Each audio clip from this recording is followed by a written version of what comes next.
আউযু বিল্লাহি মিনাশ শাইতানির রাজিম বিসমিল্লাহির রহমানির রহিম। সুধী দর্শক মণ্ডলী, আসসালামু আলাইকুম ওয়া রাহমাতুল্লাহি ওয়া বারাকাতুহু। আজ আমি আমার চ্যানেল কোরআন এবং হাদিসের আলো থেকে আপনাদেরকে স্বাগতম।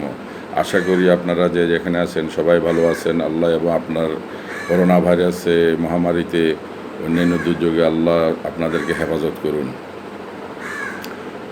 আজ আমি আপনাদেরকে তার আগে আমি বর্ণনা করছিলাম হজরত ইব্রাহিম আলাইহিস সালাম এবং হজরত ইসমাইল আলাইহিস সালাম ওনাদের কীভাবে মৃত্যু হয়েছিল এবং দুনিয়া থেকে ওনারা কীভাবে আল্লাহর সাথে মিলিত হয়েছেন। আমি আগে তা বর্ণনা করছি, অনেক আগে, করোনা ভাইরাস সময় প্রায় 1.5 মাস 2 মাস আগে। গতকালকে আমি হজরত আদম আলাইহিস সালামের আদম আলাইহিস সালাম কীভাবে ইহকাল থেকে পরকালে চলে গিয়েছেন আল্লাহর কাছে, সেই ব্যাপারে আমি আলাপ করেছি। আজকে আমি আরেক নবী হজরত ইউসুফ আলাইহিস সালাম এবং হজরত মুসা আলাইহিস সালাম, এই দুই নবীর দুনিয়া থেকে কীভাবে ওনারা ইহকাল থেকে পরকালে চলে গিয়েছেন আল্লাহর ডাকে, আল্লাহর হুকুমে, সেই ব্যাপারে আপনাদেরকে জানাবো। এগুলা আপনাদের জানা দরকার। আশা করি আপনাদের এটা খুব কাজে লাগবে। তো আসুন শুরু করা যাক। বিসমিল্লাহির রহমানির রহিম। ইউসুফ আলাইহিস সালাম সম্পর্কে আপনারা জানেন, সূরা ইউসুফের মধ্যে বর্ণনা করা আছে, কিন্তু ওনার মৃত্যু কীভাবে হয়েছে ওইটা কিন্তু ওখানে উল্লেখ নাই। এখানে তাফসীরের থেকে আমি বাইর করছি, কিতাব থেকে। এখন শুনুন। এবং মূসা আলাইহিস সালামের ব্যাপারেও এইভাবে বর্ণনা কিতাব থেকে বাইর করছি। আশা করি আমার সাথে থাকবেন। তো ইউসুফ আলাইহিস সালাম মৃত্যুর আগে দোয়া করছিল এবং উনি কী বলছিল শুনেন। যে যখন হজরত ইউসুফ আলাইহিস সালাম দেখলেন যে তার জীবনের প্রতিটি ঘটনা উপমাহীন কষ্ট এবং মুসিবতের ঘটনা, কিন্তু আল্লাহর বিশেষ অনুগ্রহে প্রত্যেক বিপদ আপদ থেকেই অভাবনীয়ভাবে উদ্ধার পেয়েছেন। পিতামাতা হতে এক দীর্ঘ সময় বিচ্ছিন্ন হয়ে যাওয়ার পরও আল্লাহ পাক বিশেষ অনুগ্রহের দ্বারা পিতামাতার সাথে তার এমন মিলন ঘটিয়েছেন যা মানুষের কল্পনার সীমারেখা আবদ্ধ হতে পারে না। নিঃসঙ্গ এবং নিঃস্ব অবস্থায় অত্যাচারিত হয়ে দাস হিসাবে বিকৃত হওয়ার পর আজ তিনি মিশর সম্রাট। যে সকল ভাইয়েরা তার প্রতি নির্মম অত্যাচার করে তাকে হত্যা করতে চেয়েছিল, তারা আজ তার অনুগ্রহ দয়ার মুখাপেক্ষী। এসব কিছু মহান, শক্তিশালী এবং অপার অনুগ্রহের মালিক একমাত্র আল্লাহ পাকেরই কাজ। তাই তিনি মহান সৃষ্টিকর্তার প্রতি শুকরিয়া আদায় করণার্থে বলেন, রাব্বি কাদ আতাইতানি মিনাল মুলকি ওয়া আল্লামতানি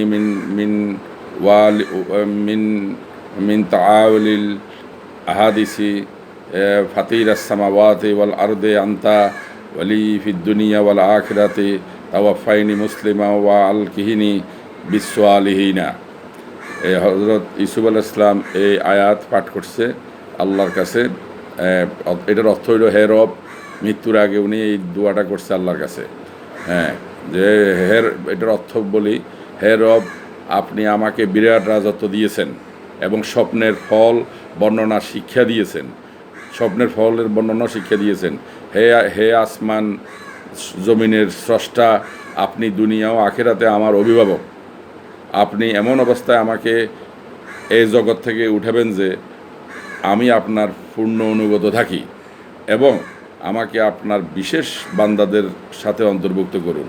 এই আয়াতের অর্থ হলো, উনি এই মৃত্যুর আগে এই দোয়া করছে এবং এই দোয়ার অর্থ বলে দিলাম।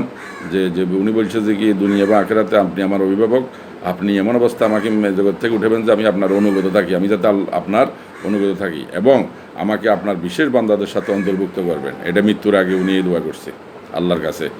তো এবার শুনুন হজরত ইউসুফ আলাইহিস সালামের ইন্তেকাল কীভাবে হয়েছে। হজরত ইউসুফ আলাইহিস সালামের ইন্তেকালের পূর্বে অনেকগুলো ঘটনা ঘটেছিল, আর এমন কতগুলো ভবিষ্যৎবাণী তিনি করেছিলেন যা অক্ষরে অক্ষরে পরবর্তী যুগে সত্য প্রমাণিত হয়েছিল। যেমন তিনি বলেছিলেন, মিশর রাজ্যে এক ভয়ানক জালিম শাসকের অদ্ভুতোদয় ঘটবে, তার নাম ফেরাউন। সে নিজেকে আল্লাহ এবং খোদা বলে দাবি করবে। 400 বছর সে আয়ু লাভ করবে এবং শক্তি জোরে সে বনি ইসরাইল সম্প্রদায়কে তার পূজা করতে বাধ্য করবে। এরপর আমার ভাই ইয়াহুদার বংশে এক নবীর হজরত মুসা আলাইহিস সালামের আবির্ভাব ঘটবে। সে নবীর মোজেজার মাধ্যমে তিনি জালেম বাদশাকে পরাজিত করবেন এবং সে বাদশা তার দল বল সহ পানিতে ডুবে মারা যাবে। এর নিদর্শন হলো জালেম বাদশার অদ্ভুতের সাথে সাথে আমার ঘরের সাদা মোরগটি এই বোর রাতে ডাকা বন্ধ করে দিবে এবং এই নবীর আবির্ভাবের সাথে সাথে মোরগটি আবার ডাকতে শুরু করবে। এগুলো উনি ভবিষ্যৎবাণী করছে মৃত্যুর আগে। মৃত্যু 7 বছর আগে মিশর থেকে 10 ক্রোড় দূরে এক স্থানে হজরত ইউসুফ আলাইহিস সালাম সমস্ত ধার্মিক লোকদেরকে নিয়ে ঘর বাড়ি তৈরি করে বাস করতে লাগলেন। আল্লাহর তরফ থেকে নির্দেশ হলো, এটি একটি বাস উপযোগী শহরে পরিণত করো, আর শহরটির নামকরণ করো হুরুম। শহরটির নাম করতে বলছে হুরুম। হ্যাঁ, সেখানে কোনো পানির ব্যবস্থা ছিল না। হজরত ইউসুফ আলাইহিস সালাম আল্লাহর দরবারে দোয়া হজরত ইউসুফ আলাইহিস সালাম আল্লাহর দরবারে দোয়া করলে আল্লাহর হুকুমে জিবরাইল আলাইহিস সালাম এসে সেখানে একটি নহর আবিষ্কার করে দিয়ে যান। জিবরাইল ইসলাম সেখানে একটা নহর আবিষ্কার করে দিয়ে যান। উনি আল্লাহর কাছে দোয়া করছে।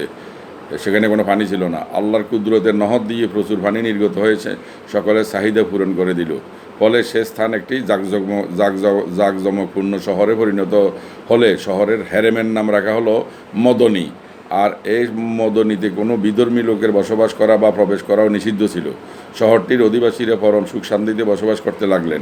একদিন হজরত ইউসুফ আলাইহিস সালামের স্ত্রী জুলেখা তাকে শোকের সাগরে ভাসিয়ে ইন্তেকাল করলেন। ওনার স্ত্রী জুলেখা তাকে শোকের সাগরে ভাসিয়ে ইন্তেকাল করলেন। স্ত্রীর মৃত্যুতে হজরত ইউসুফ আলাইহিস সালাম অত্যন্ত শোকাভিভূত হয়ে পড়লেন এবং তার বিচ্ছেদের যাতনায় দিন দিন তার স্বাস্থ্য হয়ে যেতে লাগলেন। এদিকে মালেক রাইয়ান ইবনে ওলিদ নামক অত্যন্ত ধার্মিক এক বাচ্চার মৃত্যুর পর তার বংশীয় কাবুস নামক এক ভীষণ দুষ্কৃতিকারী কাফের রাজ্যে শাসনভার গ্রহণ করে। কাবুস ক্ষমতা গ্রহণ করে সে দেশের ধর্মীয় বিধান পরিবর্তন করে সেখানে কুফরি বিধান জারি করে চলল। হজরত ইউসুফ আলাইহিস সালাম এসব নাফরমানি কাজে প্রাণে বাধা দিলেন, কিন্তু ফল কিছুই হলো না। এতে হজরত ইউসুফ আলাইহিস সালাম মহান আল্লাহর দরবারে প্রার্থনা করলেন, হে আল্লাহ, তুমি ঈমানের সাথে দুনিয়া থেকে আমাকে উঠিয়ে নাও। এরপর স্ত্রীর মৃত্যুর 40 দিনের দিন অর্থাৎ স্ত্রী জুলেখার মৃত্যুর 40 দিনের মাথায় হজরত ইউসুফ আলাইহিস সালাম ওফাত লাভ করেন। মৃত্যুর সাথে সাথে আল্লাহ এক ফেরেশতা দিয়ে বেহেশতি কাফন তার পুত্র ফাহিমের কাছে পাঠিয়ে দিলেন এবং সে ফেরেশতার নির্দেশে ইয়াকুব আলাইহিস সালামের নির্মিত একটি বাক্সে করে পানির ভিতর সদ্য নির্মিত একটি নতুন কবরে ওনাকে দাফন করা হয়। এই হলো হজরত ইউসুফ আলাইহিস সালাম কীভাবে মৃত্যুগ্রহণ করল, ওনার মৃত্যুর বর্ণনা শুনলেন এবং উনি মৃত্যুর আগে আল্লাহর কাছে কী চাইলেও সেটাও শুনলেন। এবারে শুনেন হজরত মুসা আলাইহিস সালামের মৃত্যু কীভাবে হয়েছিল। হজরত মুসা আলাইহিস সালাম হজরত ইউসুফ আলাইহিস সালাম অত্যন্ত নবী এবং বাদশা ছিলেন। আর মুসা আলাইহিস সালাম বনি ইসরাঈলদের মধ্যে খুবই প্রভাবশালী ছিলেন, নবী ছিলেন এবং রসুল ছিলেন।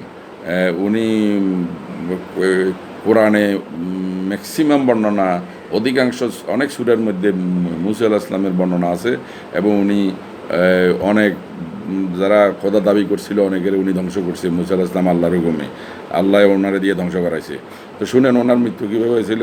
বনি ইসরাঈলের বিরোধিতাও হঠধর্মিতা সত্ত্বেও হযরত মুসা আলাইহিস সালাম সবর ও ধৈর্যের সাথে তাদের সংশোধনে নিজেকে নিয়োজিত রেখেছিলেন। এমনই এক পরিস্থিতিতে আল্লাহর পক্ষ থেকে ডাক আসলো যাতে তিনি দুনিয়ার ব্যস্ততার পাশ কাটিয়ে পরকালের অসীম পথে কদম রাখেন। বুখারী ও মুসলিম শরীফে তার তিরুদানের পূর্বে যে ঘটনা ঘটছে তা এভাবে বর্ণনা করা হয়েছে যে বুখারী ও মুসলিম শরীফে যে এইভাবে বর্ণনা এসেছে যে যখন মুসা আলাইহিস সালাম ইহদাম ত্যাগের সময় অত্যাসন্ন, তখন মৃত্যুর ফেরেশতা তার সামনে উপস্থিত হয়ে বলল, আপনার রবের ডাক এসেছে, কবুল করুন। একথা শুনে হযরত মুসা আলাইহিস সালাম তাকে এত জোরে এক চপটাঘাত করলেন যে তার চপটাঘাতে ফেরেশতার চোখ কুঠুরি থেকে বের হয়ে আসলো। ফেরেশতা চপটাঘাত খেয়ে আল্লাহর দরবারে ফিরে গিয়ে বলল, হে আল্লাহ, আপনার এ বান্দার মৃত্যু চায় না, অধিকন্তু তিনি আমাকে চপটাঘাত অর্থাৎ থাপ্পড় মেরে আমার চক্ষুর কী অবস্থা করে দিয়েছে দেখুন। আল্লাহ তাআলা তার চক্ষু পুনরায় ঠিক করে দিলেন আর তাকে নির্দেশ দিলেন, তুমি পুনরায় মুসার নিকট যাও আর তাকে বলো যে আল্লাহ তাআলা ইরশাদ করেছেন, কোনো ষাঁড়ের কোমরের উপর হাত রাখার জন্য।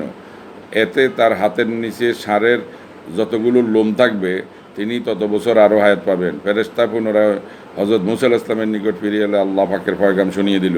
হজরত মুসা আলাইহিস সালাম জিজ্ঞেস করলেন, ইয়া এলাহি, হে আল্লাহ পাক, এরপরে পরিণাম কি হবে? আল্লাহ পাকের পক্ষ থেকে জবাব হলো, শেষ পর্যন্ত আপনার মৃত্যুই হবে। হজরত মুসা আলাইহিস সালাম আরজ করলেন, দীর্ঘ সময়ের পরও শেষ পর্যন্ত মৃত্যু গ্রহণ করতে হয়, যদি গ্রহণ করতে হয় তবে তা আজ গ্রহণ করলে অসুবিধা কী? আর আল্লাহর দরবারে দোয়া করলেন যে, হে রাব্বুল আলামিন, জীবন সায়ান্নে আমাকে পবিত্র ভূমির নিকটবর্তী করে দিন। তো এই রাসূলুল্লাহ সাল্লাল্লাহু আলাইহি ওয়াসাল্লাম উপস্থিত সাহাবীদেরকে বলেন, যদি আমি আজ সে জায়গায় থাকতাম তবে হজরত মুসা আলাইহিস সালামের কবর দর্শন করাতে পারতাম তোমাদেরকে। সাহাবীদেরকে বলল, তাকে একটি লাল টিলার উপর কবরস্থ করা হয়েছে। জিয়া জিয়া মাকসাদি বলেন যে আরিহা নামক স্থানে একটি লাল টিলা রয়েছে, যার নিকট একটি কবর রয়েছে। এটি হজরত মুসা আলাইহিস সালামের কবর বলে চিহ্নিত করা হয়েছে। তো আজ এই হজরত মুসা আলাইহিস সালাম মৃত্যু এভাবে হয়েছিল। আপনারা হজরত ইউসুফ আলাইহিস সালাম এবং হজরত মুসা আলাইহিস সালামের মৃত্যুর ঘটনা শুনলেন। কেউ এখানে চিরস্থায়ী না। কুল্লু নাফসিন যায়িকাতুল মাউত, কুল্লু মান আলাইহা ফান, ইয়াবকা ওয়াজহু রাব্বিকা যিল জালালি ওয়াল ইকরাম, ফাবিআইয়ি আলাইহি রাব্বিকুমা তুকাযিবান। কুল্লু, আবার আরেক জায়গায় বলছে কুল্লু নাফসিন যায়িকাতুল মাউত, সমস্ত নফসের মৃত্যুর স্বাদ গ্রহণ করতে হবে। আর এখানে সূরা আর রহমানের মধ্যে বলছে কুল্লু মান আলাইহা ফান, ইয়াবকা ওয়াজহু রাব্বিকা যুল জালালি ওয়াল ইকরাম, ফাবিআইয়ি আলাইহি রাব্বিকুমা তুকাযিবান। কুল্লু মান আলা, সমস্ত পৃথিবী ধ্বংস হয়ে যাবে, ধ্বংসশীল সমস্ত পৃথিবী ধ্বংস হয়ে যাবে, একমাত্র আমি খোদা ছাড়া, আমার খোদার আমার প্রভুত্ব ছাড়া, আমি ছাড়া আর কোনো কিছু অবশিষ্ট থাকবে না। সুতরাং কিয়ামতের দিন, সুতরাং তোমরা আমার কোন অনুগ্রহকে অস্বীকার করবে? সুতরাং আজ এই পর্যন্ত। আসুন আমরা আগামীকাল অন্য কিছু নিয়ে আসবো। আমার জন্য দোয়া করবেন। আসসালামু আলাইকুম ওয়া রাহমাতুল্লাহি ওয়া বারাকাতুহু।